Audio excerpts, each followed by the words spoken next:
हाँ जी, इस वीडियो ਦੇ ਵਿੱਚ ਆਪਾਂ ਕਰਾਂਗੇ DPSP ਤੋਂ ਤੇ ਆਈ ਹੋਪ ਤੁਸੀਂ ਰੇਟ ਵਾਲੀ ਵੀਡੀਓ ਦੇਖ ਲਈ ਹੋਊਗੀ।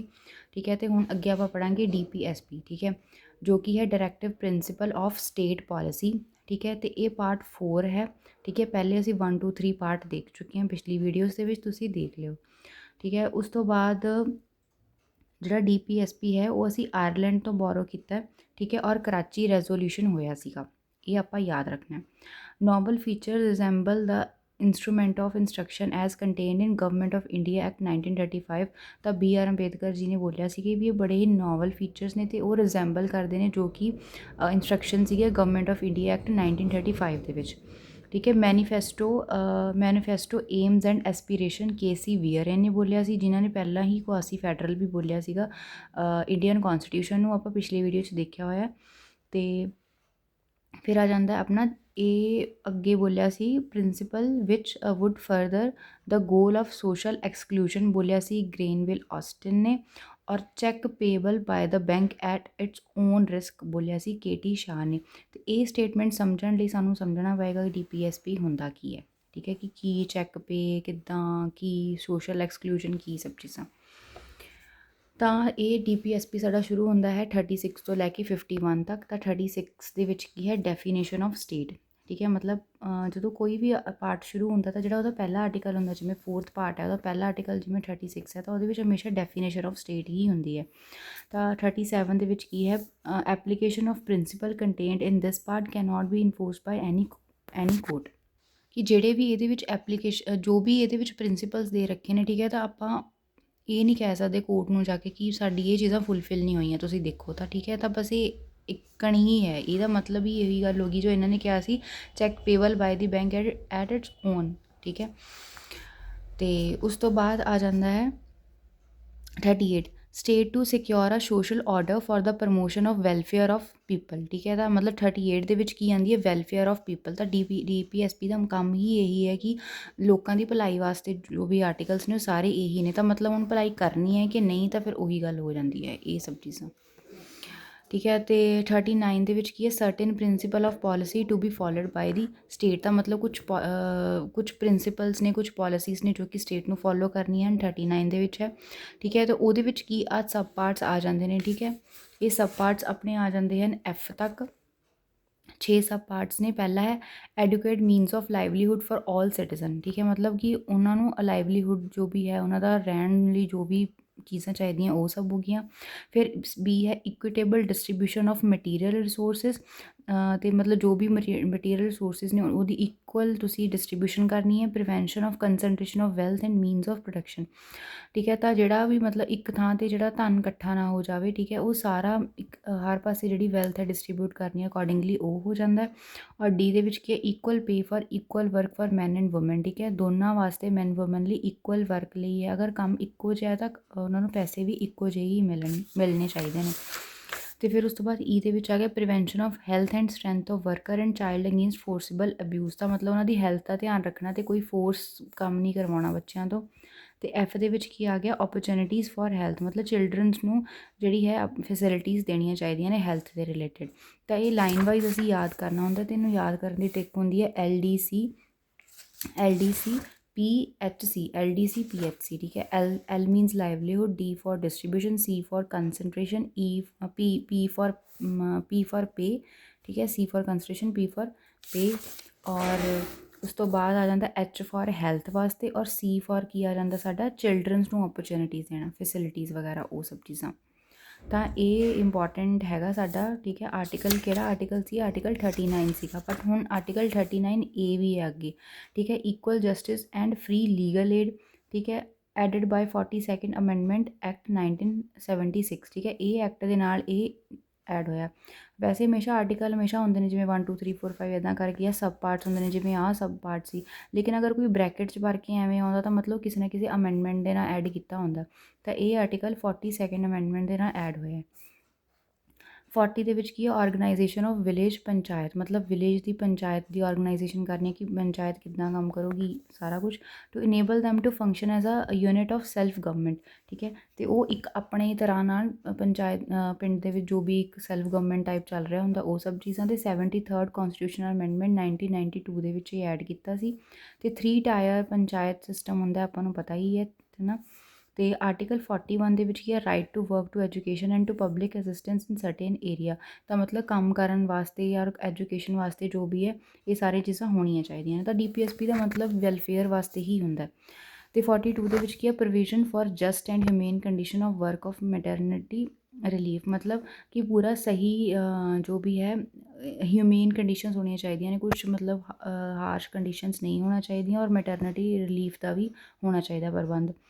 ਔਰ ਇਹ ਵੀ 42nd ਅਮੈਂਡਮੈਂਟ ਦੇ ਨਾਲ ਐਡ ਹੋਇਆ। ਤੇ 43 ਦੇ ਵਿੱਚ ਕੀ ਹੈ, living wages etcetera for worker. ਠੀਕ ਹੈ, ਜੋ ਵੀ ਉਹਨਾਂ ਨੂੰ ਪੈਸੇ ਮਿਲਦੇ ਨੇ ਉਹ। 43A to ensure participation of worker in the management of industries, ਕਿ ਇੰਡਸਟਰੀਜ਼ ਦੇ ਵਿੱਚੋਂ ਕਿਵੇਂ ਜਿਹੜਾ ਹੈ ਮੈਨੇਜਮੈਂਟ ਹੁੰਦਾ ਉਹ ਸਭ ਚੀਜ਼ਾਂ। 43B promotion of cooperative societies. ਠੀਕ ਹੈ, ਕੁਝ ਲੋਕ ਇਕੱਠਾ ਹੋ ਕੇ ਕੰਮ ਕਰਦੇ हैं, ਤਾਂ ਮਤਲਬ ਉਹ ਕੋਆਪਰੇਟਿਵ ਜਿਹੜੀ ਸੁਸਾਇਟੀਜ਼ ਬਣਦੀਆਂ ਨੇ ਤਾਂ ਉਹਨਾਂ ਦੀ ਪ੍ਰਮੋਸ਼ਨ ਕਰਨੀ ਹੈ।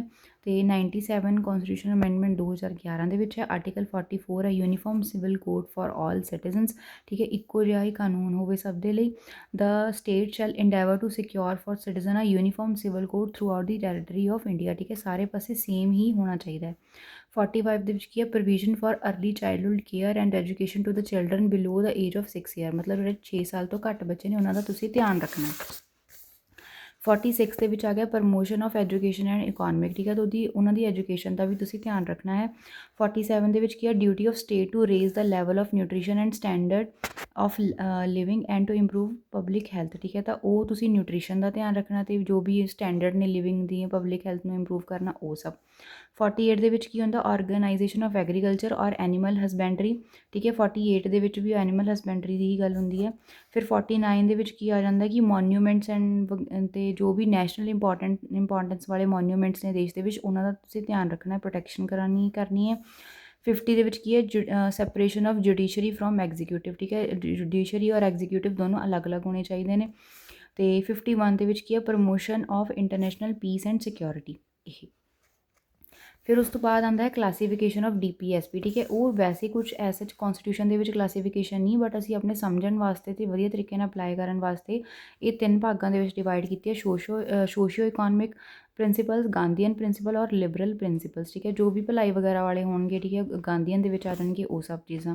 ਹੁਣ ਜਿਵੇਂ ਇੱਥੇ ਜਿਹੜਾ 47 ਹੈ, ਠੀਕ ਹੈ, 47 ਇਹ ਗਾਂਧੀਅਨ ਪ੍ਰਿੰਸੀਪਲ ਵੀ ਹੈਗਾ, ਔਰ ਨਾਲ ਦੀ ਨਾਲ ਇਹ ਸੋਸ਼ਲ ਇਕੋਨਮਿਕ ਵੀ ਹੈ, ਕਿਉਂਕਿ ਆਪਾਂ ਨਿਊਟ੍ਰੀਸ਼ਨ ਵਗੈਰਾ ਦੀ ਗੱਲ ਕਰਨੀ ਹੈ, ਹੈਲਥ ਵਗੈਰਾ ਦੀ ਗੱਲ ਕਰਨੀ ਹੈ, ਤਾਂ ਦੋਨੋਂ ਚੀਜ਼ਾਂ ਦੇ ਵਿੱਚ ਆ ਜਾਂਦਾ। ਤਾਂ ਬਸ ਇਹ ਇੱਕ ਸਮਝਣ ਵਾਸਤੇ ਡਿਵਾਈਡ ਕੀਤਾ ਹੁੰਦਾ, ਵੈਸੇ ਕਨਸਟੀਟਿਊਸ਼ਨ ਦੇ ਵਿੱਚ ਲਿਖਿਆ ਨਹੀਂ ਹੋਇਆ ਕਿ ਬਈ ਇਹ 3 ਭਾਗਾਂ 'ਚ ਡਿਵਾਈਡ ਹੈ DPSP। ਠੀਕ ਹੈ, DPSP ਹੈ ਜਿਹੜਾ ਉਹ ਕਿਵੇਂ ਐਡ ਕੀਤਾ, ਇੱਕ ਤਾਂ 42nd ਅਮੈਂਡਮੈਂਟ ਦੇ ਨਾਲ ਜਿਹੜਾ 4th ਹੈ ਉਹ ਐਡ ਕੀਤਾ।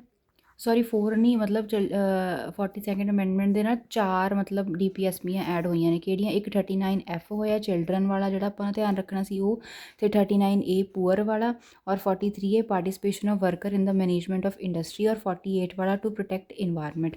ਤੇ 44th ਅਮੈਂਡਮੈਂਟ ਦੇ ਨਾਲ ਹੋਇਆ ਆਰਟੀਕਲ 38 ਔਰ 86th ਅਮੈਂਡਮੈਂਟ ਨਾਲ ਆਰਟੀਕਲ 48 ਐਡ ਹੋਇਆ, ਔਰ 97th ਅਮੈਂਡਮੈਂਟ ਦੇ ਨਾਲ ਕੋਆਪਰੇਟਿਵ ਸੁਸਾਇਟੀ 43B ਐਡ ਹੋਇਆ। ਹੁਣ ਗੱਲ ਆਉਂਦੀ ਹੈ ਕਿ ਇਹਨੂੰ ਆਪਾਂ ਰੱਟਾ ਕਿਵੇਂ ਮਾਰੀਏ, ਯਾਦ ਕਿੱਦਾਂ ਕਰੀਏ। 36 ਤੋਂ ਲੈ ਕੇ 51 ਤੱਕ DPSP ਹੁੰਦਾ ਹੈ।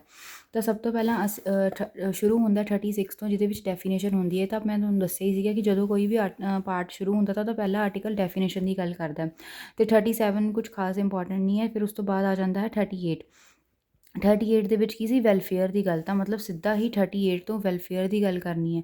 ਤਾਂ ਮਤਲਬ ਮੈਂ ਇਹਨੂੰ ਇੱਦਾਂ ਯਾਦ ਕੀਤਾ ਕਿ ਜਿੱਦਾਂ ਨਾ 8 ਹੁੰਦਾ, ਜਿੱਦਾਂ ਫੋਰ ਐਗਜ਼ਾਮਪਲ ਮੈਨੂੰ ਇੱਦਾਂ ਯਾਦ ਕੀਤਾ ਕਿ ਸਭ ਤੋਂ ਪਹਿਲਾਂ ਸਾਡੇ ਕੋਲ ਕੀ ਸੀਗਾ, 3 ਸੀਗਾ। ਠੀਕ ਹੈ, ਅਤੇ ਇਹ ਬੜਾ ਹੀ ਕੱਲਾ ਜਿਹਾ ਸੀ, ਜਾਂ ਕੁਛ ਵੀ ਕਹਿ ਲਓ।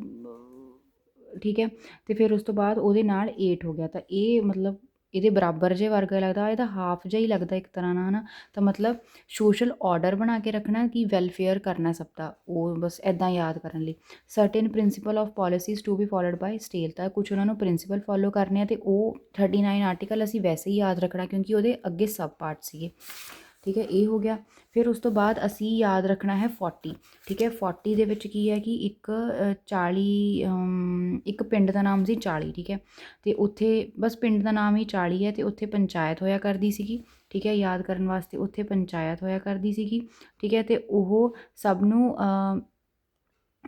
ਕੰਮ ਦਿੰਦੀ ਸੀਗੀ, ਠੀਕ ਹੈ। ਸਭ ਨੂੰ ਕੰਮ ਦਿੱਤੀ ਸੀ, ਅਤੇ ਉਹਨੇ ਟੋਟਲ 41 ਲੋਕਾਂ ਨੂੰ ਕੰਮ ਦਿੱਤਾ ਸੀ, ਠੀਕ ਹੈ। ਇੱਕ 40 ਕਰਕੇ ਕੋਈ ਪਿੰਡ ਸੀ, ਠੀਕ ਹੈ। 40 ਪਿੰਡ ਹੋਇਆ ਕਰਦੇ ਸੀ, ਇੱਦਾਂ ਯਾਦ ਕਰ ਲਓ। ਅਤੇ ਉਹਨਾਂ ਨੇ 41 ਲੋਕਾਂ ਨੂੰ ਕੰਮ ਦਿੱਤਾ ਸੀਗਾ, ਠੀਕ ਹੈ। ਔਰ ਫਿਰ ਉਸ ਤੋਂ ਬਾਅਦ 42 ਦੇ ਵਿੱਚ ਕੀ ਆ ਗਿਆ ਕਿ ਬੜਾ ਹੀ ਉੱਥੇ ਬਹੁਤ ਹੀ ਗਰਮੀ ਪੈਂਦੀ ਸੀ, ਮਤਲਬ 50 ਡਿਗਰੀ ਟੈਂਪਰੇਚਰ ਆਮ ਹੀ ਰਹਿੰਦਾ ਸੀ। ਇਸ ਕਰਕੇ ਉਹਨਾਂ ਨੇ ਕਿਹਾ ਕਿ ਬਈ ਅਸੀਂ ਤਾਂ ਹੀ ਕੰਮ ਕਰਾਂਗੇ ਅਗਰ ਤੁਸੀਂ 42 ਡਿਗਰੀ ਟੈਂਪਰੇਚਰ ਰੱਖੋਗੇ। ਤਾਂ 42 ਡਿਗਰੀ ਦੇ ਵਿੱਚ ਕੀ ਆ ਜਾਊਗਾ, ਜਸਟ ਐਂਡ ਹਿਊਮੇਨ ਕੰਡੀਸ਼ਨਸ ਆ ਜਾਣਗੀਆਂ, ਠੀਕ ਹੈ। ਅਤੇ ਫਿਰ ਉਸ ਤੋਂ ਬਾਅਦ 41 ਲੋਕਾਂ ਨੂੰ ਕੰਮ ਦਿੱਤਾ ਸੀ, ਅਤੇ ਫਿਰ ਉਸ ਤੋਂ ਬਾਅਦ 43 ਰੁਪਈਏ ਉਹ ਦੇਣ ਲੱਗ ਗਏ ਹਰੇਕ ਨੂੰ, 43 ਰੁਪਈਏ ਦੇਣ ਲੱਗ ਗਏ। ਬਸ ਇੰਨੀ ਗੱਲ ਹੈ, ਖ਼ਤਮ, ਠੀਕ ਹੈ। ਇਹ ਲਗਾਤਾਰ ਯਾਦ ਕਰਨਾ ਸੀਗਾ। ਤਾਂ 38 ਦੇ ਵਿੱਚ ਆਪਾਂ ਯਾਦ ਰੱਖਿਆ ਸੀ ਵੈਲਫੇਅਰ ਕਰਨਾ, ਤਾਂ ਮਤਲਬ 3 ਤੋਂ ਤੁਸੀਂ ਆਪਾਂ 8 ਬਣਾ ਦਾਂਗੇ, ਠੀਕ ਹੈ। ਇਹਦਾ ਅੱਧਾ ਹਿੱਸਾ ਹੀ ਹੈ ਕਿ ਤੁਸੀਂ ਅੱਧਾ ਹਿੱਸਾ ਹੋਰ ਪਾ ਲਓ, ਕਿ ਹੋਰ ਪੈਸੇ ਪਾਓ, ਠੀਕ ਹੈ। ਅੱਧੇ ਪੈਸੇ ਹੀ ਹੋਰ ਪਾ ਲਓ ਅਤੇ ਲੋਕਾਂ ਦਾ ਭਲਾ ਕਰੋ। 38 ਦੇ ਵਿੱਚ ਵੈਲਫੇਅਰ ਹੋ ਗਿਆ। 39 ਦੇ ਵਿੱਚ LDC PHC ਆਪਾਂ ਯਾਦ ਰੱਖਣਾ ਸੀ ਉਹ, ਠੀਕ ਹੈ। ਫਿਰ ਉਸ ਤੋਂ ਬਾਅਦ 40 ਪਿੰਡ ਸੀਗੇ, ਠੀਕ ਹੈ, ਜੋ ਕਿ 41 ਬੰਦਿਆਂ ਨੂੰ ਕੰਮ ਦਿੰਦੇ ਸੀ, ਅਤੇ 42 ਡਿਗਰੀ ਟੈਂਪਰੇਚਰ ਕਹਿੰਦੇ ਕਰ ਦਿਓ। ਔਰ 43 ਦਾ ਜਿਹੜਾ ਕੀ ਸੀਗਾ 43 ਉਹ ਪੈਸੇ ਦਿਆ ਕਰਦੇ ਸੀ। 44 ਸਭ ਨੂੰ ਪਤਾ ਹੀ ਹੈ ਕਿ ਯੂਨੀਫਾਰਮ ਸਿਵਲ ਕੋਡ, ਕਿਉਂਕਿ 4 ਯੂਨੀਫਾਰਮ ਲੱਗ ਰਹੇ ਨੇ, ਯੂਨੀਫਾਰਮ ਸਿਵਲ ਕੋਡ ਹੋ ਗਿਆ, ਠੀਕ ਹੈ। ਹੁਣ ਬੱਚਿਆਂ ਲਈ ਆਪਾਂ ਵਰਦੀ ਪਵਾਤੀ, ਠੀਕ ਹੈ। 44 ਦੇ ਵਿੱਚ ਯੂਨੀਫਾਰਮ ਪਵਾਤੀ। ਹੁਣ 45 ਦੇ ਵਿੱਚ ਇਹ ਹੈ ਕਿ ਠੀਕ ਹੈ ਤੁਸੀਂ ਵਰਦੀ ਤਾਂ ਪਵਾਤੀ, ਲੇਕਿਨ ਤੁਸੀਂ ਉਹਨਾਂ ਨੂੰ ਵਧੀਆ ਤਰੀਕੇ ਨਾਲ ਚਾਈਲਡਹੁੱਡ ਕੇਅਰ ਵੀ ਦਿਓ, ਉਹਨਾਂ ਨੂੰ ਐਜੂਕੇਸ਼ਨ ਵੀ ਦਿਓ, ਠੀਕ ਹੈ। ਇਹ 45 ਫਿਰ ਅਗਲੇ ਪਾਰਟ 'ਚ ਆ ਜਾਂਦਾ ਕਿ ਤੁਸੀਂ ਉਹਨਾਂ ਨੂੰ ਐਜੂਕੇਸ਼ਨ ਵੀ ਦਿਓ। ਫਿਰ ਉਸ ਤੋਂ ਬਾਅਦ 46 ਦੇ ਵਿੱਚ ਕੀ ਹੈ, ਐਜੂਕੇਸ਼ਨ ਐਂਡ ਇਕਨੋਮਿਕ, ਫਿਰ ਅਗਲੇ ਪਾਰਟ ਦੇ ਵਿੱਚ ਆ ਜਾਂਦਾ ਕਿ ਤੁਸੀਂ ਉਹਨਾਂ ਨੂੰ ਪੈਸੇ ਵੀ ਦਿਓ। ਮਤਲਬ ਪਹਿਲਾਂ 44 ਦੇ ਵਿੱਚ ਕੀ ਆ ਗਿਆ, ਉਹਨਾਂ ਨੂੰ ਯੂਨੀਫਾਰਮ ਪਵਾਤੀ। 45 ਦੇ ਵਿੱਚ ਕਹਿੰਦੇ ਤੁਸੀਂ ਐਜੂਕੇਸ਼ਨ ਦੇ ਦਿਓ, ਔਰ 46 ਦੇ ਵਿੱਚ ਵੀ ਨਾਲ ਥੋੜ੍ਹੇ ਪੈਸੇ ਵੀ ਤਾਂ ਦੇ ਦਿਓ ਸਕੂਲ 'ਚ ਖਰਚਣ ਲਈ। ਤਾਂ ਇੱਥੇ ਆ ਜਾਂਦਾ ਇਕਨੋਮਿਕ, ਠੀਕ ਹੈ। ਫਿਰ ਪੈਸੇ ਵੀ ਦੇਤੇ। ਫਿਰ 47 ਦੇ ਵਿੱਚ ਆ ਗਿਆ ਕਿ ਥੋੜ੍ਹਾ ਉਹਨਾਂ ਦੇ ਨਿਊਟ੍ਰੀਸ਼ਨ ਦਾ ਵੀ ਖਿਆਲ ਰੱਖੋ। ਤਾਂ ਫਿਰ 47 ਦੇ ਵਿੱਚ ਆ ਜਾਂਦਾ ਨਿਊਟ੍ਰੀਸ਼ਨ, ਠੀਕ ਹੈ। ਇੱਥੇ ਗੱਲ ਖਤਮ ਹੋ ਜਾਂਦੀ ਹੈ। ਅਤੇ ਫਿਰ ਅੱਗੇ ਆਪਾਂ ਬਸ ਇੱਥੇ ਗੱਲ ਖਤਮ ਹੈ। ਫਿਰ ਉਸ ਤੋਂ ਬਾਅਦ 48 ਦੇ ਵਿੱਚ ਕੀ ਹੈ ਕਿ ਤੁਸੀਂ ਐਨੀਮਲ ਹਸਬੈਂਡਰੀ ਵੀ ਕਰੋ, ਕਿ ਮਤਲਬ ਨਾਲ ਤੁਸੀਂ ਪਸ਼ੂ ਪਾਲਣ ਵੀ ਕਰੋ, ਕਿਉਂਕਿ ਅਗਰ ਆਪਾਂ ਜਿਹੜਾ ਕਿਸਾਨੀ ਹੈ ਨਾ, ਕਿਸਾਨੀ ਇਕੱਲੇ ਫਸਲਾਂ ਬੀਜਣ ਨਾਲ ਨਹੀਂ ਹੁੰਦੀ, ਨਾਲ ਮੱਝਾਂ ਗਾਵਾਂ ਵੀ ਰੱਖਣੀਆਂ ਪੈਂਦੀਆਂ ਨੇ। ਤਾਂ 4 ਦਾ ਡਬਲ 8 ਹੈ, ਕਹਿੰਦੇ ਵੀ ਤੁਸੀਂ ਅਗਰ ਆਪਣੀ ਇਨਕਮ ਡਬਲ ਕਰਨਾ ਚਾਹੁੰਦੇ ਹੋ ਨਾ, ਤਾਂ ਮੱਝਾਂ ਗਾਵਾਂ ਰੱਖੋ। 48 ਡਬਲ ਹੋ ਗਿਆ, ਠੀਕ ਹੈ। 49 ਦੇ ਵਿੱਚ ਕੀ ਹੈ ਕਿ ਨੈਸ਼ਨਲ ਇੰਪੋਰਟੈਂਸ ਰੱਖੋ। ਹੁਣ 49 ਕੀ ਹੈ, 7 ਦਾ ਸਕੁਆਇਰ ਹੁੰਦਾ, 7 ਦਾ ਸਕੁਆਇਰ ਹੁੰਦਾ 49, ਠੀਕ ਹੈ। ਮਤਲਬ 7 ਮਤਲਬ ਸੱਚੇ ਰਹੋ ਆਪਣੇ ਦੇਸ਼ ਪ੍ਰਤੀ। ਇਸ ਕਰਕੇ ਆਪਣੇ ਮੋਨੂਮੈਂਟਸ ਵਗੈਰਾ ਦਾ ਖਿਆਲ ਰੱਖੋ, ਠੀਕ ਹੈ। 50 ਦਾ ਮਤਲਬ ਹੁੰਦਾ 50 ਦਾ ਮਤਲਬ ਸੈਪਰੇਸ਼ਨ ਜੁਡੀਸ਼ਰੀ ਐਂਡ ਐਗਜ਼ੀਕਿਊਟਿਵ ਨੂੰ ਅਲੱਗ ਕਰ ਦਿਓ। ਔਰ 51 ਦੇ ਵਿੱਚ ਹੈ ਇੰਟਰਨੈਸ਼ਨਲ ਪੀਸ। ਤਾਂ ਇੱਦਾਂ ਕਰਕੇ ਆਪਣਾ DPSP ਕੰਪਲੀਟ ਹੋ ਗਿਆ। ਔਰ ਮੇਰੇ ਮੰਮੀ ਮੈਨੂੰ ਰੋਟੀ ਫੜਾ ਗਏ ਨੇ, ਅਤੇ ਹੁਣ ਹੋ ਗਿਆ ਰੋਟੀ ਖਾਣ ਦਾ ਟਾਈਮ। ਅਤੇ ਆਈ ਹੋਪ ਤੁਹਾਨੂੰ ਸਮਝ ਆਇਆ ਹੋਊਗਾ। ਅਤੇ ਬਾਕੀ ਆਪਾਂ ਨੈਕਸਟ ਵੀਡੀਓ ਦੇ ਵਿੱਚ ਮਿਲਦੇ ਹਾਂ, ਅਤੇ ਚੈਨਲ ਨੂੰ ਸਬਸਕ੍ਰਾਈਬ ਕਰ ਦਿਓ ਅਤੇ ਲਾਈਕ ਕਰ ਦਿਓ। Thank you very much.